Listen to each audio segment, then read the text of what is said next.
Salut tout le monde! Aujourd'hui, je vous montre comment faire la glace parfaite.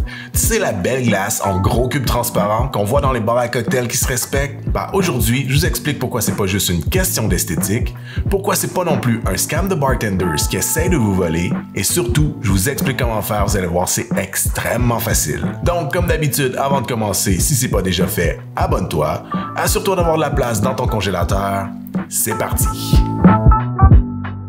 Alright, donc pour ceux qui pensent que le buzz autour de la glace dans les cocktails est quelque chose de nouveau, on va faire un petit voyage dans le temps. Déjà, dans les années 1800, pendant la révolution industrielle, la glace était un produit de luxe. Des pays comme la Norvège allaient récolter des gros cubes de glace dans les glaciers pour éventuellement les vendre sur la côte est américaine. Les gens qui avaient les moyens avaient des gros meubles isolés, un peu comme l'ancêtre des réfrigérateurs, ça ressemble en fait à un gros cooler en bois, et ils mettaient les gros cubes de glace à l'intérieur de ces meubles-là pour garder les produits laitiers et la viande plus longtemps. Les cubes de glace étant très gros et le meuble étant isolé, ça durait environ 30 jours. Cette glace-là était aussi utilisée en restauration et les barman s'en servaient pour faire des cocktails. Et maintenant, si on avance jusqu'à aujourd'hui, avec la deuxième révolution industrielle, l'avènement de la réfrigération, on est capable de faire de la glace à la maison de façon très facile et cette pratique-là, d'acheter des gros cubes de glace, a éventuellement disparu. Il y a eu un effet pervers à la disparition de cette pratique-là, c'est que la glace des glaciers était de bien meilleure qualité que la glace qu'on fait généralement à la maison. La raison est bien simple, c'est que la glace qui provenait des glaciers était pure à 100%. Aucune bulle d'air, extrêmement dense, et pour ça, elle fondait beaucoup plus lentement. La glace qu'on fait à la maison, elle, au contraire, de façon générale, est pleine de bulles d'air à l'intérieur, ce qui lui donne son côté blanchâtre, et à cause de ça, elle est beaucoup moins dense et elles fond beaucoup plus rapidement. En cocktail, une glace qui fond plus rapidement, ça veut dire un cocktail qui est plus dilué, et de façon générale, c'est pas nécessairement désiré. On utilise la glace pour refroidir et diluer le cocktail au moment où on le shake ou on le remue à la cuillère, mais une fois que le cocktail est servi, on utilise la glace pour le garder froid et non pas pour le diluer davantage. Donc, la qualité de la glace est très importante. Ce qui m'amène à faire une petite parenthèse sur le pourquoi les bartenders sont pas en train d'essayer de vous voler quand ils remplissent votre verre de glace. C'est tout simplement parce que plus il y a de glace, plus votre cocktail va être froid rapidement et plus le liquide est froid rapidement, moins il va faire fondre la glace rapidement. Donc, vous allez avoir un cocktail froid, mais pas dilué, donc un cocktail de meilleure qualité tout au long de l'expérience. Donc, si vous voyez des TikTok, des gens qui se plaignent parce que leur verre est rempli de glace et qui pensent qu'ils se sont fait voler par le bartender, il n'y a rien de plus faux. Donc, je pense que ça fait le tour sur la théorie par rapport à la glace transparente. Maintenant, comment on la fait à la maison? Tout ce que vous allez avoir besoin comme équipement, à part un congélateur et de l'eau, c'est un contenant isolé, comme un cooler à camping.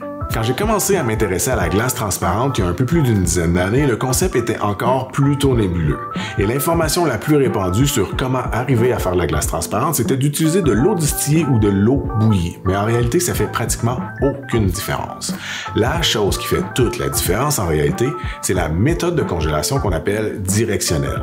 En utilisant un contenant isolé, comme un cooler comme celui-ci, on va arriver à avoir une congélation directionnelle. C'est-à-dire que tous nos côtés vont être isolés du froid.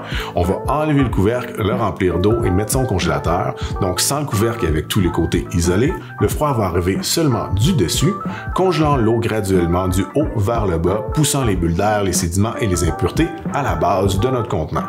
Donc, après un certain nombre d'heures, on va avoir une couche de glace parfaitement transparente sur le dessus et au fond, de l'eau qui sera pas gelée, dans laquelle il va y avoir une plus grande concentration d'oxygène et de sédiments qu'on va tout simplement jeter.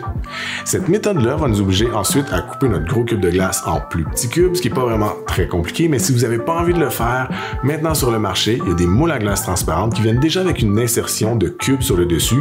Donc tout ce que vous avez à faire, c'est de les démouler plutôt que de les couper. Si c'est le chemin que vous avez envie de prendre, je vais vous linker quelques-uns de mes préférés dans la description en bas. Par contre, moi aujourd'hui, je vais vous montrer tout le processus de la congélation à la découpe et on va commencer par la congélation. Donc on va remplir notre contenant d'eau et on va le placer au congélateur pendant environ 24 à 30 heures. Après 24 heures, vous allez sortir votre cooler du congélateur et le laisser tempérer pendant environ 30 à 45 minutes, ce qui va rendre le processus de démoulage beaucoup plus facile. Je vous conseille grandement de vous mettre au-dessus de l'évier pour faire le démoulage parce que, comme je vous disais tantôt, il y a beaucoup d'eau qui n'est pas congelée dans le fond, donc ça vous prend quelque chose pour la récupérer. Donc, une fois démoulé, comme vous voyez, on a un beau gros cube de glace parfaitement transparent, mais aussi très irrégulier. Donc, pour la découpe, il va falloir arranger tout ça. Personnellement, j'aime beaucoup utiliser un long couteau à pain avec des dents. Je trouve que ça va très bien.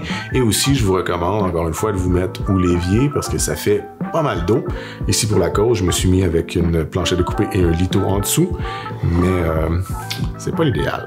Donc, la première étape, ça va être d'enlever toutes les irrégularités ici qui étaient à la base du cube de glace. Donc, on va tout simplement scier les irrégularités de notre cube, comme ça ici. Tout simplement pour avoir un bloc par la suite qu'on est capable de positionner de façon stable, à plat, comme ça, pour la découpe finale. À cette étape-ci, ce qui est vraiment très important, c'est de laisser le bloc de glace tempérer. Ça va paraître un peu contre-intuitif, mais un bloc de glace tempéré va fendre alors qu'un bloc de glace trop froid va casser. Donc pour la découpe, c'est beaucoup plus facile avec un bloc tempéré. Maintenant, troisième étape, pour le couper en plus petits blocs. C'est super important de toujours commencer par le centre de notre bloc. Donc, on va utiliser le même couteau qu'on a utilisé pour cleaner notre bloc et on va faire une petite ligne d'environ 1 à 2 mm au centre, juste assez pour avoir un bon ancrage dans le bloc. Une fois que c'est fait, on va utiliser quelque chose pour taper sur notre couteau et vous allez taper sur votre couteau en donnant des petits coups secs d'en avant jusqu'en arrière jusqu'à ce que le bloc se forme en deux. Donc maintenant, on prend notre plus petit bloc et on reproduit exactement la même chose en partant du centre toujours de notre plus petit bloc. On tape jusqu'à ce que ça fonde. Et vous continuez comme ça jusqu'à ce que le bloc soit complètement taillé. Un petit truc bien pratique, j'aime bien garder un de mes verres préférés pas trop loin pour m'assurer en cours de route que les cubes que je taille sont de la bonne grosseur. Donc pour récapituler, ce que vous allez avoir le besoin pour faire votre glace transparente à la maison, c'est d'un contenant isolé. Je recommande vivement les petits camping coolers. Vous allez aussi avoir le besoin pour découper votre cube d'une planche de bois, d'un long couteau et d'un maillet. Et éventuellement, si vous voulez tailler vos cubes de façon encore plus raffinée, il y a des outils comme ça ici. Un couteau spécialement fait pour tailler de la glace. Donc la lame est super résistante et aussi très affûtée. Donc ça va vous permettre de tailler vos cubes de glace parfaitement sans avoir peur de briser vos couteaux à la maison.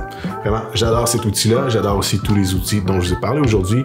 Donc si ça vous intéresse de pousser la chose un petit peu plus loin sur votre glace transparente à la maison, je vais vous linker tout ce dont vous pourriez avoir besoin dans la description en bas. Et maintenant qu'on a de la belle glace, avant de se quitter, pourquoi pas se faire un délicieux cocktail? On va faire un cocktail qui s'appelle le Monte Carlo.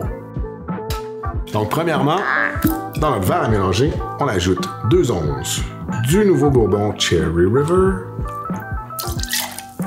1 demi-once de liqueur d'herbe bénédictine. Vous allez voir, c'est vraiment très simple comme cocktail.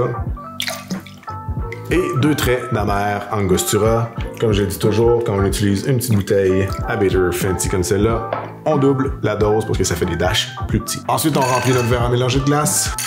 On remue à la cuillère pendant 20 à 30 secondes. On filtre dans un verre old fashion sur un de nos beaux nouveaux cubes de glace transparente. On exprime un zeste de citron à la surface du verre pour les huiles essentielles et on garnit avec le zeste. Cheers.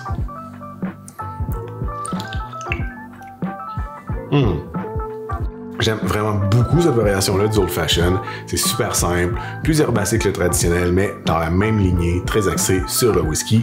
J'adore ce cocktail. Donc voilà, c'est ce qui fait le tour pour moi aujourd'hui. J'espère que vous avez apprécié. Laissez un thumbs up si c'est le cas. N'oubliez pas de vous abonner avant de partir si ce n'est pas déjà fait. Et sur ce, je vous dis à très bientôt. Cheers.